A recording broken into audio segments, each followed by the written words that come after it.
नमस्कार दोस्तों। तो आज हम लोग बात करने वाले हैं सेमेस्टर 2 में पूछे जाने वाले क्वेश्चन, जिसमें ये क्वेश्चन सबसे वीवीआई क्वेश्चन है कि सातवाहन वंश की उपलब्धियों का वर्णन करें। ये क्वेश्चन काफ़ी बार एग्जाम में आ चुका है और इस बार भी ये क्वेश्चन एग्जाम में आएगा, ये बात फिक्स है। इसीलिए इस क्वेश्चन को आज हम लोग करने जा रहे हैं।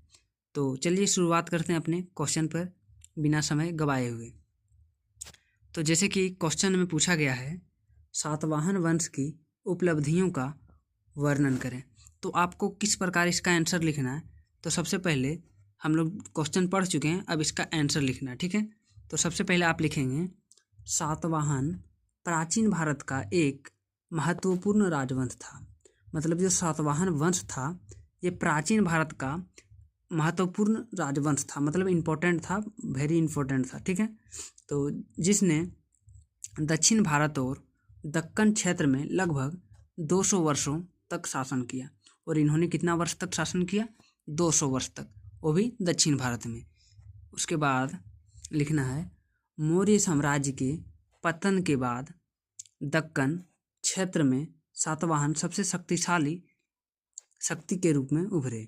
मतलब जैसे ही मौर्य वंश जो थे, जिसका संस्थापक चंद्रगुप्त मौर्य था, उसका जैसे उसका खत्म हुआ, पतन हुआ, उसके बाद दक्कन क्षेत्र में सातवाहन सबसे शक्तिशाली शक्ति के रूप में उभरे। मतलब सबसे ज़्यादा शक्तिशाली था और सबसे ज़्यादा शक्ति भी इसी के पास था।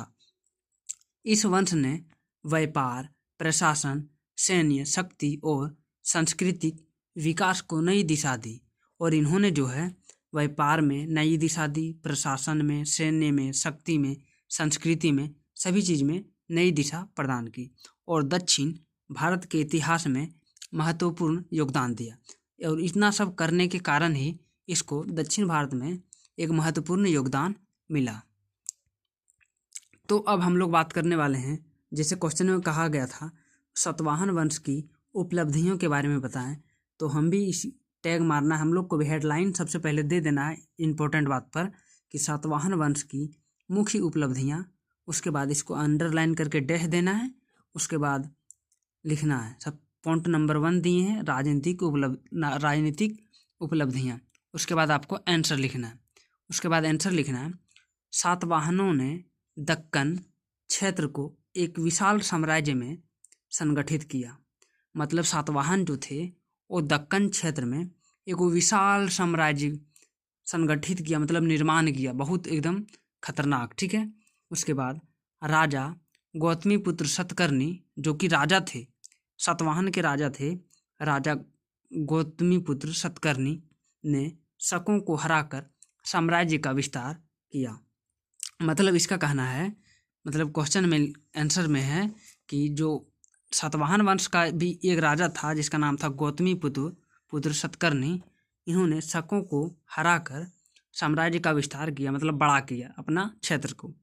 स्वयं को एक ब्राह्मण योद्धा के रूप में स्थापित किया और अपने आप को ब्राह्मण योद्धा के रूप में स्थापित किया। यह जीत उनकी सबसे बड़ी राजनीतिक उपलब्धियों मानी जाती है। मतलब ये जो जीत था उसके लिए सबसे बड़ी राजनीतिक उपलब्धियां मानी जाती है, ठीक है। तो अब पहला जैसे राजनीतिक उपलब्धियों को हम लोग देख चुके हैं, अब हम लोग देखेंगे, अब हम लोग को देखना है व्यापारिक और आर्थिक उपलब्धियां।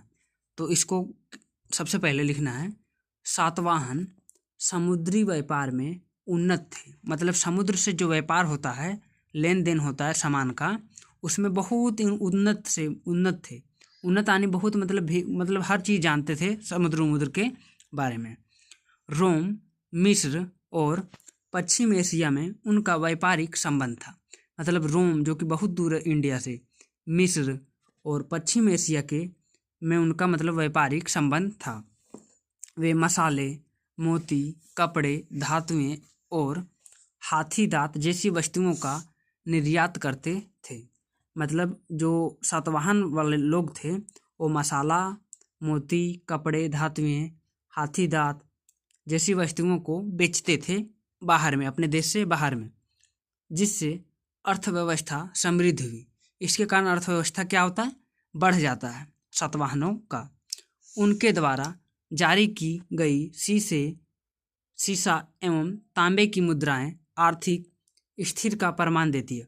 और जो सातवाहन ने जो सीसा का सिक्का और तांबे का जो सिक्का जारी किया था, उससे ये पता चलता है कि उस समय आर्थिक स्थिर उसके पास थी, और प्रमाण भी इसी के कारण होता है।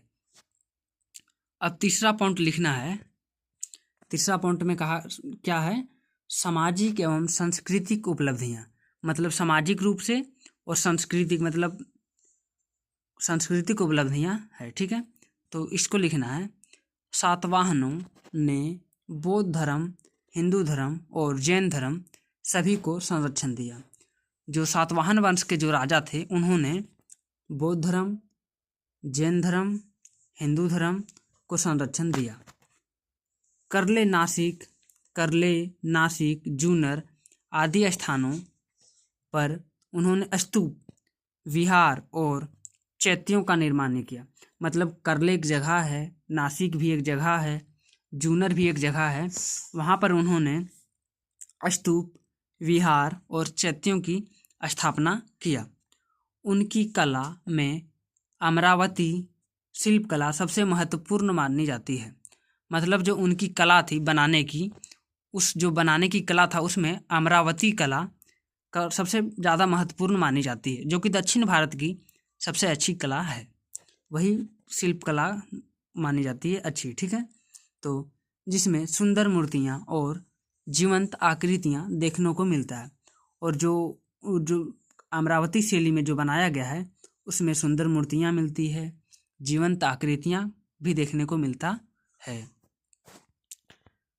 चौथा पॉइंट है प्रशासनिक उपलब्धियाँ, मतलब प्रशासन व्यवस्था के बारे में बताना है।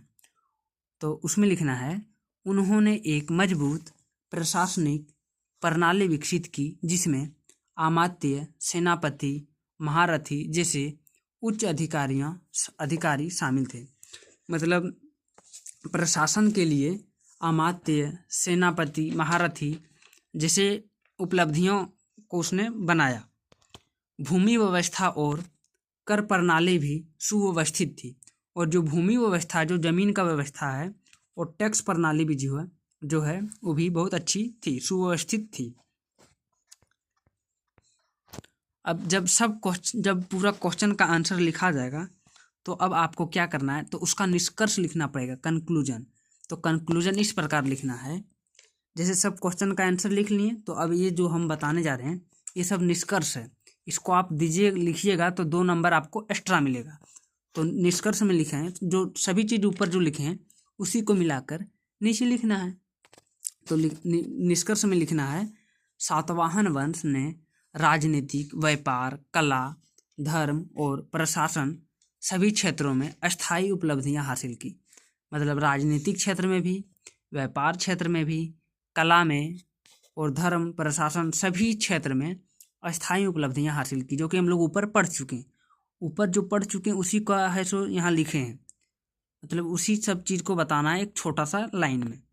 इनकी उपलब्धियों ने दक्षिण भारत के इतिहास और संस्कृति को नई पहचान दी।